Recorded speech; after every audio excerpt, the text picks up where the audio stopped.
ባህር ዳር ከተማን ከኢትዮጵያ ንግድ ባንክ የሚያገናኘው ጨዋታ ተጠባቂ ነው። የ29ኛ ሳምንት የኢትዮጵያ ፕሪምየር ሊግ የሳምንቱ መጨረሻ መርሃ ግብር ዛሬ በሚደረጉ ሁለት ጨዋታዎች ፍጻሜውን ሲያገኝ ቀን 9 ሰዓት ላይ በሐዋሳ ዩኒቨርሲቲ ሜዳ ባህር ዳር ከተማን ከኢትዮጵያ ንግድ ባንክ የሚያገናኘው ጨዋታ ተጠባቂ ነው።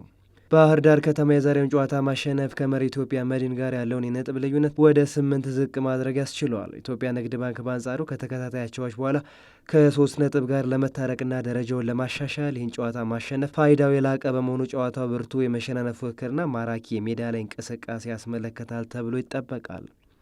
ሁለቱ ቡድኖች የተለያዩ ወቅታዊ አቋም ላይ የሚገኙ ሲሆን የጣና ሞገዶቹ ከዚህ በፊት ይነሳባቸው የነበረውን የወጥነት ችግር በመጠኑም ቢሆን ቀርፈው ተከታታይ 3 ድሎችን ማስመዝገብ ችለዋል። በተለይም ደግሞ ባለፈው ሳምንት ከመሪ ኢትዮጵያ መድን ላይ ወሳኝ 3 ነጥብ መውሰዳቸው ለቡድኑ ትልቅ የስነ ልቦና ስንቅ ይሆነዋል ተብሎ ይታመናል። የአምናው ሻምፒዮን ኢትዮጵያ ንግድ ባንክ በበኩሉ ወጥ የሆነ አቋም ማሳየት ተስኖት ጨዋታዎችን አሸንፎ ለመውጣት በተደጋጋሚ ሲቸገር እየተስተዋለ ነው። በመሆኑም ባለፉት 5 ጨዋታዎች ያስመዘገባቸው ውጤቶች ስንመለከት አንድ ጨዋታ ብቻ ነው ማሸነፍ የቻለው። በ3ቱ አቻ ሲለያይ በአንዱ ደግሞ ሽንፈት ገጥሞታል።